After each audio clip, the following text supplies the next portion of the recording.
The following program is brought to you in conjunction with the folks at Grace to All with Paul Gray.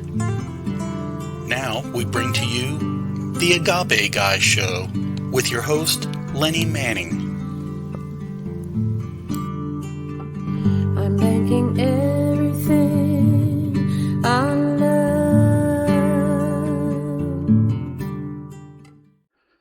The following program contains material that some might consider to be highly controversial. Viewer discretion is advised. We now present to you the host of the show, a man with experience in teaching, preaching, and music ministry in several different types of church groups.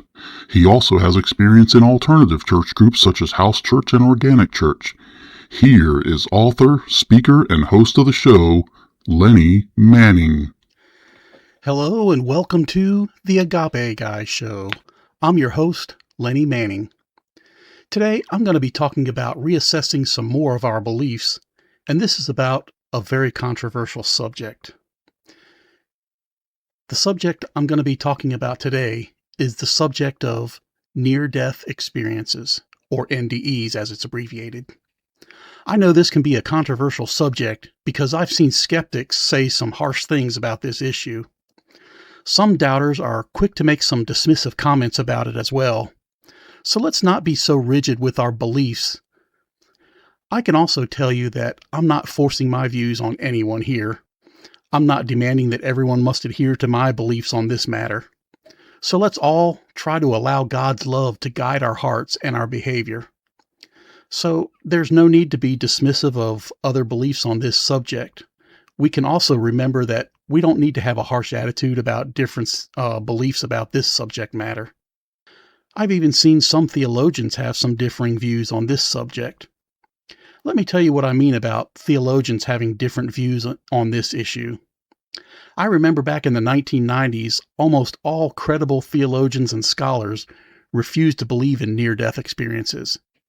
Yet recently some things have changed, and there is a lot more evidence in favor of near-death experiences. That's what I'm going to be talking about today. Now, before we start talking about evidence one way or the other, let's define near-death experiences. These days, most people who have researched NDEs have classified them into three categories that show how NDEs are defined. I'll tell you what these three classifications are right now. 1. Typical NDEs are where a person is classified as dead, like dying during surgery. The heart monitor registers no heartbeat. Some cases also have an EEG or electroencephalogram that shows no brain activity. So these people are completely dead and they have a vision of the afterlife or visiting heaven or seeing heaven. 2. The second type of NDE is where a person has a dream or gets knocked out and they see or visit the afterlife or heaven. I had a situation like this myself. You might have heard me talk about it, or you can read about it in my book. The book is titled Journal to a Journey, My Life is More Than Wishes and Dreams. You can find that book on Amazon's website. I think I was sleeping and had a dream, or else I died in my sleep and then later woke up. I think at the time I had this experience, I had extremely high cholesterol that was about double what it should have been. So I don't know if I had a dream or if I died. I have no evidence to definitively say I died, so I can't definitely claim that. I'll be talking more about my NDE a bit later. There's also a third type of NDE, so let's get to that. Number 3. The third type of NDE is called either a group death experience or a shared death experience. This has been documented in a few different cases as well. These cases are where a group or family and friends gather around a loved one who's dying. The group of people might then see one or two glowing people or glowing pillars of steam enter the room. The glowing people go up to the dying person and stand at their side. The spirit of the dying person then sits up and seems to step out of their body. Their spirit then walks off with the other spirit or spirits that entered the room. As they walk off together, they seem to fade away from everyone's sight. There are other well-documented cases that are similar. Some cases have people standing around their dying loved one, and the whole room starts to glow with a bright white light. Then one or two glowing spirits or small pillars of light approaches the dying loved one. The dying person's spirit sits up and comes out of their body. Their spirit then walks off into the bright white light that surrounds everyone, and they fade into the illuminated background. These are documented cases that do seem to happen sometimes. I've heard witnesses talk about it as well. They also say that everyone else in the room agreed that they saw the same things. So there are plenty of witnesses to these events. Now, I'd like to talk about some of the evidence that backs this up and what scholars have to say on this subject. This is where it's going to get very interesting. I'll even show what some skeptics have said and some evidence that seems to disprove the skeptics. Like I said, this is where it's going to get very interesting. So here we go. You might want to buckle your seatbelt. I remember back in the 1990s, I read the writings of theologians and Christian scholars, most of whom rejected NDEs at the time. At least they did back then anyway. They would say that there isn't enough evidence to accept them. Yet most of the problem came down to one thing. That one thing was that NDEs didn't conform to their ideas about salvation and how a person gets to heaven. They complain that atheists and other people from other religions seem to be getting into heaven as well. Yet these Christian scholars thought a person could only get to heaven one way. They thought a person had to say the so-called sinner's prayer and had to ask God to forgive their sins. Yet they kept hearing about people getting into heaven without doing any of that stuff. So it seems like some form of universal reconciliation was in play, or that's what it seemed like anyway. Those scholars didn't believe in universal reconciliation, so they didn't think those accounts could be true. Yet they kept hearing more and more reports with non-Christians going to heaven. Now, I recently heard that a highly respected conservative theologian openly say that he accepts NDEs. He accepts NDEs as fully authentic, reliable, and trustworthy. That really shocked me. That theologian was Dr. Gary Habermas, who is a professor of apologetics at Liberty University. There was a recording on YouTube where he talked to John Ankerberg about it. Dr. Habermas is also one of the leading theologians who basically wrote the book on evidence for the resurrection of Jesus Christ.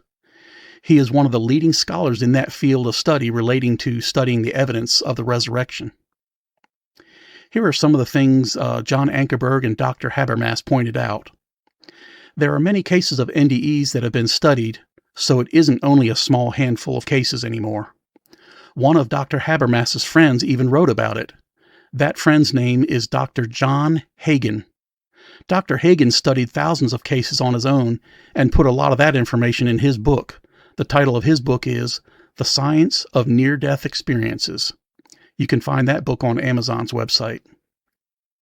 Dr. Habermas and John Ankerberg noted that at least 9 million people in North America had some type of an NDE. That is the conservative estimate.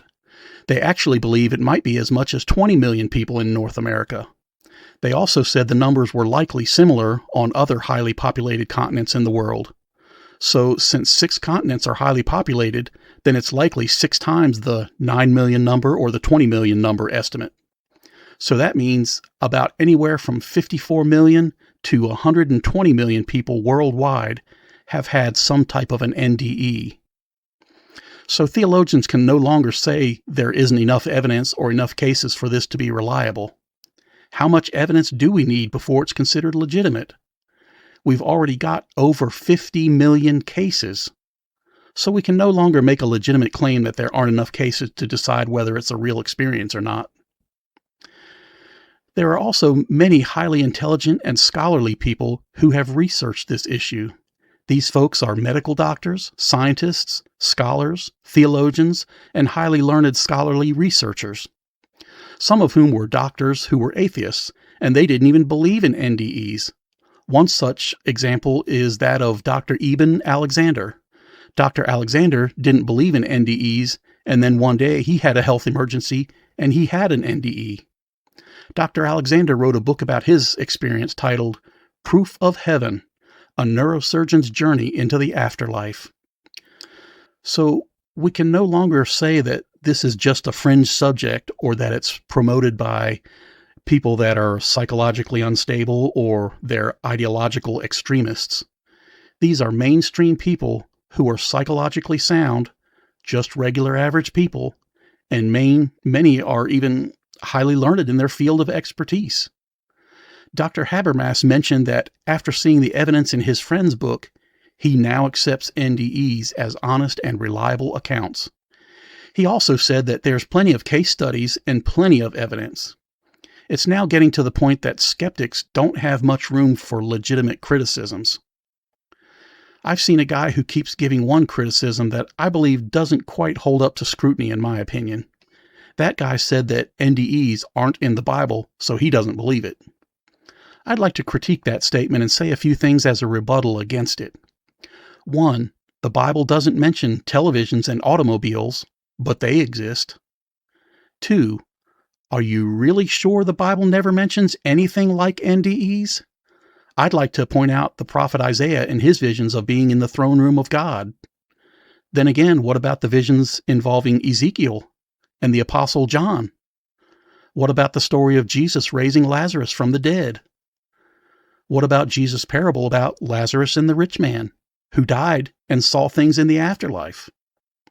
Number 3, I've tried to ask for any more reasonable evidence from critics like this, and they don't infer or point to anything as evidence. So in my opinion, that criticism doesn't amount to much or offer any hard evidence to support it.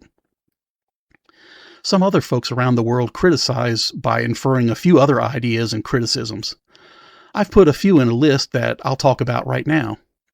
1. Critics say that the people who had NDEs were only dreaming. I'll give some rebuttals to these criticisms in a moment, though. 2. Critics also say that people who had an NDE might have suffered from a lack of oxygen to the brain that caused hallucinations. 3. Critics also say that people who had an NDE had their brain synapses firing uncontrollably, and this made them hallucinate. This refers to the point of death where a person's brain is shutting down and can't operate normally. So they assume it causes hallucinations by the brain synapses starting to misfire, causing erratic thoughts and hallucinations. Okay, here's some rebuttals to those criticisms. 1. The problem with these criticisms is that medical experts and scientific studies seem to have disproved them. 2. Some who had NDEs also had documented evidence with EEG readings that showed absolutely no brain activity, so the person would not be able to have a dream or a hallucination because there's no brain activity. 3. Some people who had NDEs saw things in other rooms or other places that turned out to be 100% accurate. So that makes it seem like it was more than a dream or mere oxygen deprivation. That would cause thoughts to have jumbled up memories, or there would be confused thoughts that it'd be hard to figure out what was going on. It couldn't lead to clarity of thoughts so a person would accurately account for events in other rooms or in other places. That type of clarity of thought shouldn't even be possible. Number 4, there have also been atheists who didn't believe in God who seem to have seen heaven and God. So that likely wasn't something their minds made up in a dream or a hallucination. They didn't even believe in those things. Number 5, there have been some people who had NDEs and were dead for nearly an hour and were revived. Usually brain damage occurs in about 5 to 10 minutes, so these people didn't receive any brain damage for some seemingly unknown reason. It seems that the doctors can't explain why these patients didn't have brain damage. It seems like God did something or helped those patients in some way. Thus, medical science can't seem to explain it away or explain it as anything other than an act of God. Number 6, some of these people come back without brain damage, so brain damage couldn't have caused their NDE or visions or hallucinations. If there had been brain damage, then they would have shown signs of brain damage when they woke up. Yet, they never showed signs of brain damage in those types of cases. Number 7, I'd also say that if these were dreams, then why did these dreams cause major changes in people's lives? Other dreams didn't change these people's lives, so why should this change anything? Perhaps it changes things because it's more than mere dreams. As Dr. John Hagen says in his book, there is plenty of evidence that NDEs are legitimate. So it seems like there's getting to be more and more evidence that seems to be highly in favor of NDEs. All of us, including theologians and Christians, need to look at other ramifications in life if NDEs are fully legitimate. Things like this. 1. Atheists and non-Christians seem to go to heaven in NDEs, so the typical ideology of only Christians going to heaven might not show the full story, and it might even be inaccurate. That's very interesting. 2. It could also be that the so-called sinner's prayer might not be mandatory like many Christians think. The so-called sinner's prayer isn't in the Bible either. That's very interesting too. Even the parts of the Bible that talk about faith seem like it's about God's faith that He gives to us as a free gift. It also seems like it's talking about us merely trusting God and trusting what God says about how He loves us. 3. Another big ramification of NDEs being legitimate are that theologians might have been wrong about some ideologies. It seems like they didn't want to believe in NDEs because it didn't align with their views on getting to heaven. So many typical Christians and theologians might need to reassess those views and maybe a few more of their other beliefs. Maybe they need to look at the fact that most early Christians believed in some form of universal reconciliation. Maybe they need to rethink their views on hell as well. Some Bible scholars like Brad Jersak are starting to call for the traditional view of eternal conscious torment in hell to be considered heresy. For one thing, that view of eternal torment slanders God's loving character and nature. It also caused many people to get highly stressed out and have nervous breakdowns. So, since it's so destructive, there are some people who are calling for it to be done away with altogether. Now, at this time, I'd like to tell you about my Type 2 NDE that I had. Yet it might be better if I show you some of it. You see, I have some software to make computer games and game characters to put in the games. So I made a CGI reenactment of what happened in my NDE. So I'll go ahead and show some pictures and video clips as I tell you what I experienced. Well, here we go. I had a dream or a Type 2 NDE in autumn of 2004 after I had learned about God's love and gave my life over to it. The dream started out almost like a science fiction movie. I dreamed that I flew a spaceship across the galaxy going much faster than the speed of light. The crew and I flew our spaceship as we quickly just crisscrossed the galaxy to map it out, and then we returned to Earth. As I got back to Earth, I got a message telling me to report for a top-secret teleportation experiment. As I got to the building where we had the teleportation experiment, some scientists told me what we would do.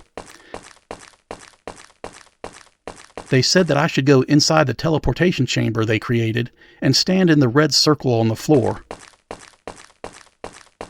As I stood in the red circle, they turned on the machine. I then heard a humming and buzzing noise and saw a hazy light around me. I noticed that the light gradually grew extremely bright. I closed my eyes, but I could still see the bright light through my eyelids, and it started to give me a headache. The headache got so painful that I fell to my knees and put my head down on the floor. I then noticed that the humming noise dwindled away, yet the bright light continued to shine and give me a headache. I had my hands over my eyes with my head on the floor, and I could still see the extremely bright light. I then heard some very loud noises that startled me a bit. I heard what sounded like a very loud trumpet that was so loud it vibrated the floor beneath me.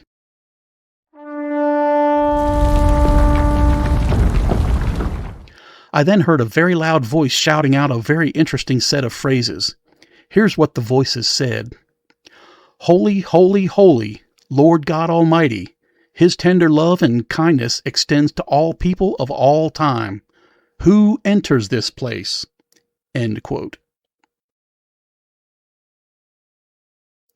I waited to see if anyone else answered, but when no one else spoke up, I went ahead and said something.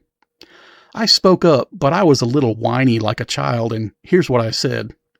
I said, quote, I don't know if anyone else entered this place, but I did, and you need to do something about this bright light because it's giving me a headache and this loud noise is scary." End quote. I then thought I heard footsteps coming toward me and the sound of someone dragging a cloth across the floor. I thought someone was coming to beat me up, and I cringed because I expected to get punched. I then heard a gentle voice as if someone near me was talking to me in a kind-hearted and peaceful tone of voice. They told me I didn't need to be afraid, but just put on this special robe that would filter the light so I could see. I reached out my arm, and the person helped me put on the robe. As I put on the robe, I noticed it had a hood that went around my head and also completely covered my face. So there was no open area for my face to stick out. It covered my whole face and head so it could filter the light and dim it down so I could see clearly. I then stood up and saw groups of people standing around who were looking at me. The people seemed to be looking at me as if they were genuinely concerned and wanted to make sure I was okay. I then turned to my right to look at the person who helped me put on my robe. The person seemed to be brightly glowing a molten metal color. I then started to wonder if I was in heaven and if the brightly illuminated object in the distance ahead of me might be God. I then thought that I should try to be on my best behavior and at least smile and say hello to God. So that's what I did. Then I heard a loud booming voice come from the bright object. As the voice spoke, I saw lightning come from it, and I heard thunder. I then heard the voice say, "Hello, my son, I love you." That seemed to confirm that I was in heaven and talking to God. I was so shocked and surprised that I think my mouth opened really wide and I stood in awe of God. I felt the most love and acceptance that I had ever known while I stood there. Then, at that moment, the glowing guy standing next to me spoke to me again. He said, "You are always loved and welcomed here, but it's not your time to be here. The people who sent you here are trying to bring you back now, so we need to take that robe off of you so they can bring you back." End quote. I then took a few seconds to look all around to see as much as I could while I was there. It looked like there was a white floor under me that extended as far as the eye could see. It looked like there were white walls and ceilings, but I couldn't be sure. All I noticed was that there was a glowing white background everywhere all around me. I then took my robe off, and immediately the piercing bright light was nearly blinding. My headache started to return, and I heard the familiar humming noise of the teleportation machine. I then noticed that the light grew dim, and I looked around and saw that I was truly inside the teleportation chamber. I told the scientists to turn the machine back on because it sent me to heaven and I wanted to go back there again. They said they couldn't because they needed to calibrate the machine. I tried to sneak over to the controls to turn it back on, but a security guard came in and said I needed to leave so the scientists could calibrate the machines. I then walked out of the room, and as I walked out of the door of the room, I woke up from the dream. Well, was it merely a dream, or could it have been something more? Was it a vision sent from God, a visit to heaven, or was it merely due to eating late at night, as some people claim? I have no evidence to prove anything, but I have the distinct impression that God had something to do with it. Could some parts of it have been subjective and maybe other parts were objective? Maybe. I guess there could have been a little bit of both. I could see how that might be the truth of the situation. I've also noticed that many people who had NDEs also say that they've noticed other things and seen other things.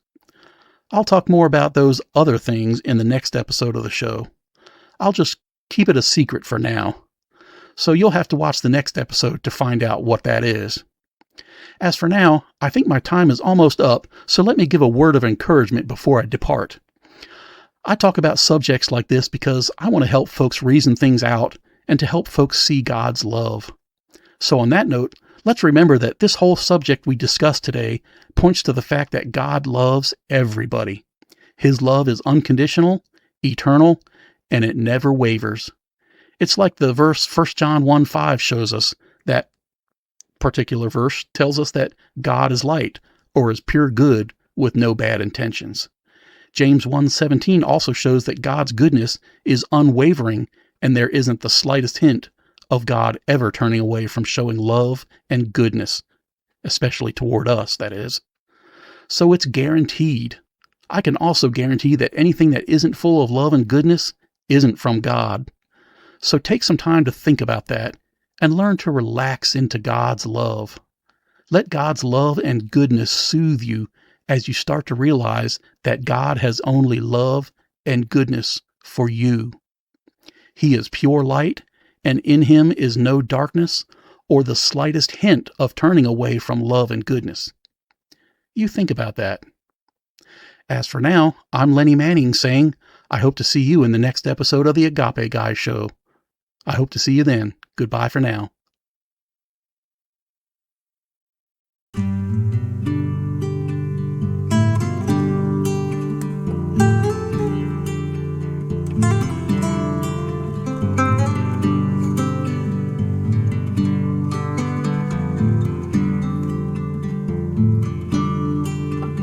I'm banking everything on love. I'm banking everything on love.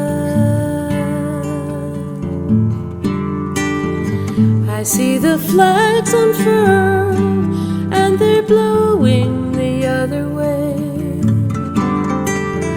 I see the anchor rising and the ship moving away.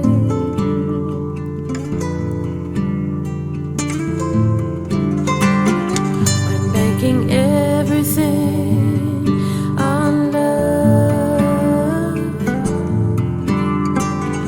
I'm banking everything on love.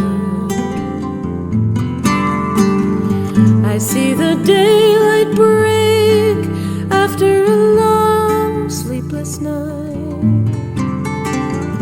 I see them shield their eyes in the unexpected light.